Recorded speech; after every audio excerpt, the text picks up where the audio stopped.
Everyone, I am Jason Morgan, editor of Fleet Equipment, and welcome to Fleet Equipment Unscripted. Today we're talking with Alessandro Lori, Director of Data Products for Verizon Connect. Alessandro, thank you for taking the time. How's everything going on your end? All good. Thanks for inviting me. Let's say things are getting better. Even still, it's a weird year, just to say the least, but things getting better. Good. Still supporting customers, everything on the transportation side. I know I've worked with talked with a number of your Verizon Connect colleagues. So I would say supporting customers now more than ever, because most of the and definitely this pandemic made us also realize, right, the importance of what we do. Most of our customers are essential services, and therefore we are essential services. We realize that. So it's definitely in the craziness of this pandemic, it's interesting times for us to understand the value we're providing. For sure. Today we're talking about data trends, macro trends, micro trends, identifying those. I'm sure that everyone who follows this knows that I'm kind of a data nerd. I know that I have the right man I'm talking to at this point to dive into these things. Too. So what we want to do is kind of present present it in layman's terms and really kind of give some fleets ideas of what to look for in this data. It can be really confusing. You can go down a lot of rabbit holes. We want to try to highlight some top data targets that they can put to work in the short term. So kind of just getting started here, the first question. Can you give us an example of what you consider macro data and what you consider micro data, and where the immediate values in those data sets are? Okay, so I mean, in general, you can think of the difference being the fact that on one side you're talking about units of data, right? Little data points, right? One after the other, one data point, two data points, they make millions of data points, right? So that's really the difference between the two definitions. And the difference is that on one side you have a data set with all the details to describe a specific interactions of the vehicles or the drivers or the technician, whoever, with the physical words and that's around the person or the vehicle. On the other hand, you look at trends. So you look at how a number of vehicles or technicians are performing collectively, right? So that's really the difference. In terms of the value, I mean, the different businesses and in different industries have, are different, right? By definition. Right. So there's not a one size fits all approach. I would say that at the foundation of every business practice, there's visibility on your business and your operations. So if you think, for instance, about lean manufacturing, whose principle, by the way, we adopt and use in software too when building our products. There, you want to understand where effort is going and where waste is accumulating, so that the business can implement processes like continuous improvement. I don't know if you're familiar with the term, but really processes to get to operational excellence, right? And that's by solving problems one after the other, looking for bottlenecks and solving problems. Now, that wouldn't be possible without visibility on your operations, right? So the first thing that you learn as you approach management and how companies should operate is really that you need visibility, right? Mm-hmm. So at the foundation of what we do is really we provide our customers visibility on their operations. So that is the single vehicle, where the vehicle is going, where the vehicle or the technician or the driver are spending their time, what is the situations they're handling, and therefore that gives the business the tools really to improve their operations, right, and to better serve their customers in service they're providing or the products they're building, right? So that's really, I think, the immediate value. So what I mean, if you look at the market research, even if the ones we've done, our UX teams are constantly, together with the product manager, constantly talking to our customers to understand how we can better provide value to our customers. The thing that they would tell you is that they find an immediate value by gaining that visibility, right? Then all the other feature set, reporting, and specific areas of our product, which would provide specific tools for specific needs, those come later. The first thing you gain is immediate visibility on your operations. Right. So from a fleet manager's point of view, I know where I'm losing money or leaving money on the table just looking at my P&L. So let's do an easy example kind of to start, because I want to get an understanding of when you go in and look at the micro data, the one data point, then when you kind of zoom out and kind of look at it holistically, right? So fuel efficiency. I know I've written about it a lot of times. If I just like, if you're not using anything, you're not looking at data at all, and you just look at your idle time, and you can start cutting down on vehicle idle time, that'll save you fuel efficiency, right? Is it fair to say that that's the kind of like a micro view at it, and then if you want to improve it further, you can kind of zoom out, take a macro look at what other things are impacting fuel efficiency? Is that a good way to get started? Yeah, I think it's the right starting point. I think really, I mean, if you look at a business, right, and the results of a business, so you mentioned P&L. P&L is a result of a number of actions, right, that the business takes and different persons involved in the business take. So I think on one side you have, I mean, let's pick a company which deliver goods. I mean, on one hand you have the single driver, right, which is driving around and showing specific behaviors, right? Exhibiting specific behaviors while driving around, performing their duties. And then on the other hand, you have the sum of those interactions, right? That give you the overall idling time in this case, which therefore is, I mean, can tie directly to cost. Then a fleet manager whose job is driving the business and you know towards operational excellence is really to mentor, to coach the driver whenever there is an idling episode, right? And you know it's all about behaviors, right? So you want to correct those behaviors and to you know drive those behaviors so that overall you drive the company performance, right? So the micro is what you need to have the conversation, for instance, in this case with the driver, explaining that, hey, look, I understand that you know you can save 2 seconds by leaving your vehicle idling, but you know there's an impact on cost, which I can quantify. I can tell you exactly how much this is costing to us in your case. There's an impact on the environment. There's an impact on you know the risk of someone stealing the vehicle, right? There's a number of aspects you can bring to the conversation to coach the driver, and then you see over time that driver getting better and better. So Alessandro gets better and better in driving and you know stop idling, right? But then you know there's also another driver which is showing a similar behavior, and you have a similar conversation, and then you start to improve that behavior as well, and that you correct that behavior on that driver too. So you know over time you see the overall idling time, and that's becomes the macro level. The holistic view becomes you know starts to decrease, right? So it's the sum of the interactions, right? So that is on every aspect. So there's idling, which is something that was probably a big driver a few years ago. There's other topics. There's, for instance, the safety conversation, right? So nowadays, it's another important aspect of for fleet managers is safety, right? I mean, drivers and technicians are a scarce resource, right? So they're becoming increasingly more and more important. So the right approach is really to coach them to become better driver and better technicians, so to provide a better service to the end customers at the same time minimizing risk of accident, because that is, of course, a problem for them directly and a risk for their life. But also, you know, there is a reputational impact, there is an operational impact and cost associated to that, right? So same would apply on safety-related conversations.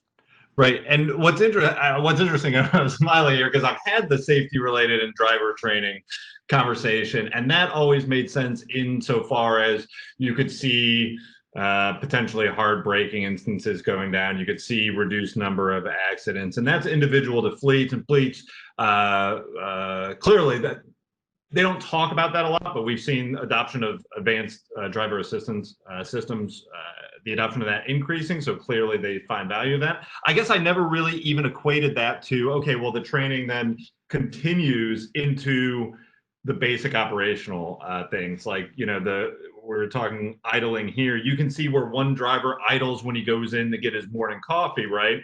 Whereas, because it's on the map and you can correlate that data, but now you can move it into a.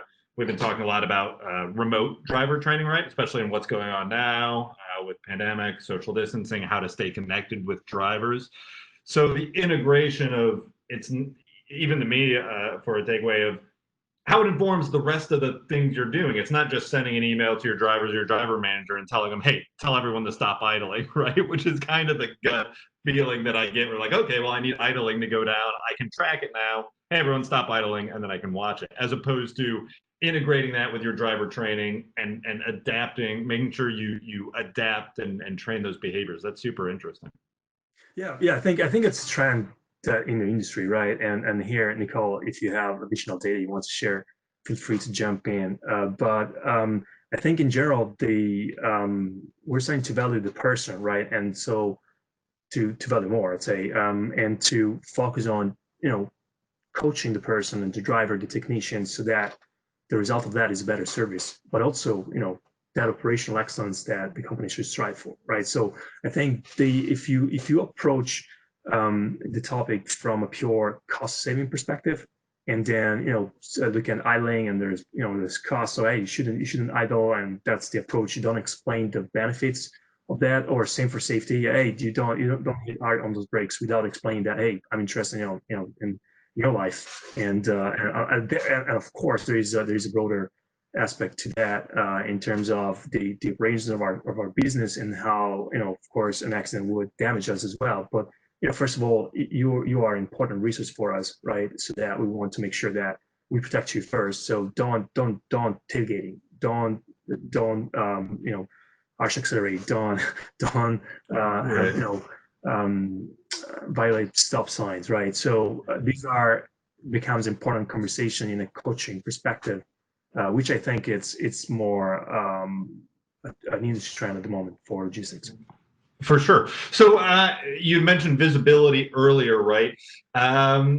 You're providing that to the fleet managers, fleets. How do you recommend them providing that to others within their fleet? I mean, do you find that it's helpful if they share this and everybody looks at the visibility on a equal plane, or are there tiers of which data the driver should see versus what they shouldn't see? How do you recommend fleets put visibility internally once they get it from you? Yeah, I mean, I think transparency should be at the basis of every relationship, right? So I think there's no benefit in hiding performance data, right? So I think and actually you see also a gamification approach in the industry, right? Of creating boards where you see the performance of the different people, and you make like a competition, right? So I think there's actually a benefit in being transparent, right, in what's happening on the road for the fleet, and also create a sense of community. So I definitely see a benefit in being transparent and share that with the drivers itself. Again, the approach is not the cost saving, but it's really creating a company, creating a group of people which is focused on delivering a service and to the customers, and it's focusing at really doing that properly, right? So that there's a number of other benefits which go beyond the single aspect you're considering. Right. And so when you start talking about this, and even when we're talking about it, it sounds very interesting, very cool.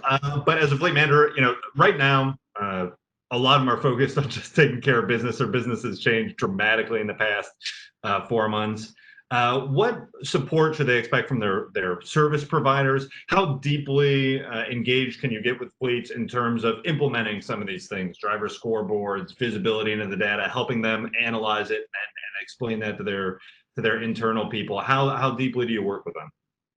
Yeah, so I would say the visibility is the first step, right? So the product provides. So once you implement a solution like, for instance, Verizon Connect Reveal, then at that point, your fleet manager and the business gets visibility on what's happening on the road. But then the next layer up is providing intelligence embedded in the product, so that you can contextualize the information to what's relevant to the fleet manager. And that's I mean, I'm an AI guy, right? So my team builds all the technologies related to machine learning, artificial intelligence. So our goal every day as we look at enhancing our products and building new features and new products for our customers is really the one of simplifying the experience by making sure that the fleet manager can stay focused on the business that they have already without making their business setting up a product or spending time navigating through the product looking for a specific data point. So we want to make sure we surface the right information at the right time on the right place, right? That is the challenge of the industry, and especially of the machine learning guys like me. So I like to think that, or at least my ambition is to make our products kind of become sort of the personal team of business analysts for every fleet manager. Like if you had a team of 20 business analysts working for you, on a daily basis, telling you, hey, this is what I'm seeing in the business. You should look at these and probably put in place this correction, right, or these actions in place. So really, the ambition is to create products that can really help the fleet manager become more and more efficient in what they do, which is driving forward the company. So that is by leveraging the data you collect and the technology we have nowadays available, like machine learning and optimization algorithms that will give you the ability to understand what's happening and then to explore alternative scenarios. That would be the concept behind routing or scaling, and understanding what the best option for you would be based on the current scenarios that you have learned through machine learning, right?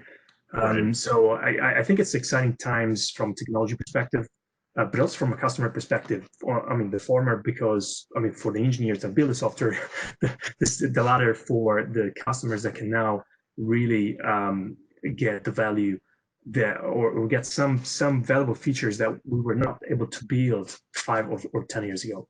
Right, for sure. And I think I love that question. I think that's a new question that fleet managers could be asking their providers in terms of what context and intelligence can you provide me in platform, right? And I don't think that it's a lack of, fleet managers don't have a lack of data. If anything, they have too much of it. It's funny, I was even dealing with this morning when I got a question. I pulled like 5 different reports from my own kind of various data platforms, and then I sent it off. I'm like, but you can't just send these to people. It's just numbers. It doesn't make sense. You have to contextualize it. You have to frame it and put it into in the context of what it means to, in Fleet's world's driver behavior, in my world, audience behavior, right? And so that is super interesting. If there's the platform can just do it, then it saves you a lot of that basic analysis, and you get to the questions you need to ask for your operations really quickly, right? Yeah, no, it's a good point. We ingest terabytes and terabytes of data nowadays, right? From even a single customer. So you can have the old school reporting with charts, also like 100 pages every day of charts that the fleet manager can look. That would be the old school way of doing it, right? The business intelligence way of doing it. Again, I'm going back to technology. I can give you an example, right? So a product we've launched recently last year is integrated video. So integrated video, basically you install in the vehicles not only the telematics unit, but also a dash cam. So at this point, what happens?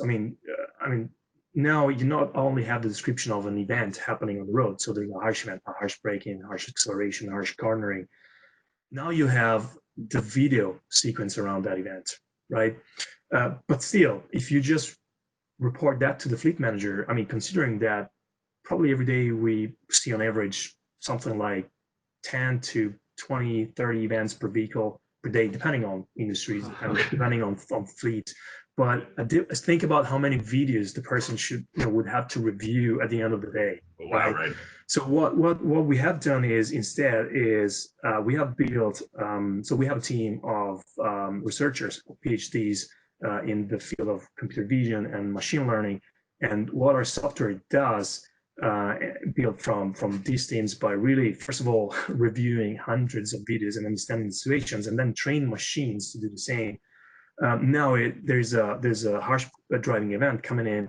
There is a video associated with that. There is a component which we call video analytics engine, which process these video and then attach a risk tag on the event, right? So at that point you have events with a different risk of accident. And I talk about risk of accident because we know statistically that 1 every 200 severe harsh driving events results in an accident, right? So then you understand risk, right? What that means.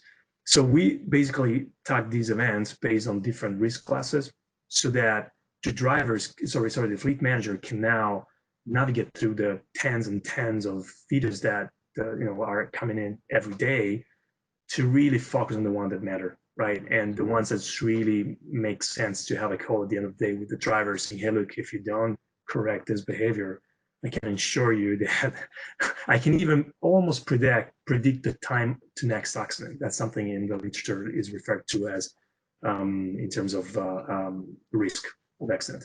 So again, this is an example of, by leveraging technology, we can make our product smarter, so that the product surfaces to our customers only what's really relevant to them, to empower them, put in place corrective actions that can really drive them towards the goals they have, right? In safety in this case. Do you have a sense of how quickly the users can kind of trust that assessment, right? I mean, if it's the predictive modeling assessment, or even the analysis model of risk assessment telling me it's risky, do you find that users inherently trust that, or do they have to go back in some of the non-risk ones and go, oh, okay, I trust the engine here doing that? Do you have a sense for how that works? This is a very good point. I think in general, I mean, trust is always very important. I mean, that starts with people. If you hire a business analyst to review your videos manually, before trusting the person, you would want to check, at least the first few days, how the person is really working. But I would say, I think it's key to get the user feedback on one hand. So our product can collect that feedback. So if the user disagree with a review, and it happens because it's a very gray area. It's very personal. We all have different sensibility to these events. I can tell you that after seeing hundreds of accidents, I'm now very sensible to risk. For sure, no, yeah, I'm a much better driver, I can tell you, since I've been starting to work on this topic. But definitely you want to get the fleet manager feedback, so that you can train, right, the machines to really deliver a personalized experience. And then at the same time, we also have reviewers that would provide a more objective feedback as well. So we then combine those, so that we make sure that we don't fall into a specific taste, right? But we try to define a good balance of that gray area, right? And then at the same time, I think it's important to explain why we're defining risk, right, for that event. So here becomes important the work we do to surface all the things we detect are relevant on that sequence, right? And this is really on one hand providing more visibility on the speed, on the accelerometers, right? What has been the dynamic of the event, so you understand, because the video sometimes doesn't really let you understand what's happening here. It's not really being in the car, right, or the vehicle. Right. You don't have the physical feelings, right? The feeling, the physical aspect of it. So by giving more visibility on what's on top of the video sequence, which means really the speed profile, for example, that is already helping. But then you can also surface other things you detect in the video sequence. So there's tailgating. I mean, at that point, you have the speed of the vehicle, that it's in the speed range where it becomes critical tailgating, right? And that would become a risk factor. So at that point, you surface that in that sequence, you also see a tailgating event, right? So at that point, so I think it's important, and this is important for machine learning in general, so it's an industry problem, to make these software to explain why there's a specific outcome. So we are sure there's no bias, no discrimination, and there's transparency. So we go back to the transparency. It's important for machines too, I think. Right. No, and I think from the user standpoint, it demystifies the whole thing. It gives you the reason why it did something, as opposed to just being a magic box that told me something, right? I can understand it better. I can communicate better. To your point, I can provide feedback to you in a more informed way, rather than just not knowing why things are happening. I think that's very cool. Yeah, you're right. And that is, I mean, if you look at the research that has been done on machine learning in general, not talking about fleet management, but talking about the general AI machine learning topic, if you look at what universities are focused at the moment, is really explain why there's an outcome like this, right? A specific outcome. And this is due to the fact that there's been, like it happens in research, there's been a big breakthrough a few years ago with, for instance, deep learning, so neural networks. And we realized that on some specific problems, these technologies were working quite well, but we didn't know really why, right? Or why, No, I know. they I were love this. performing that better than other techniques that have been around for, like, for instance, 30 years. So I think in the last few years, we've seen a lot of effort in explaining why these things are working and giving the users of these systems built with these technologies a better visibility on these aspects. And I think now we're at the point where we can explain quite well why there is a specific outcome, at least in the things that we implement today. Right. Very cool. Alessandro, thank you so much for taking the time. I could talk to you for another 3 hours on this, but we will save it for another day. I appreciate it. I'm sure we'll talk with you soon. My pleasure. Thank you.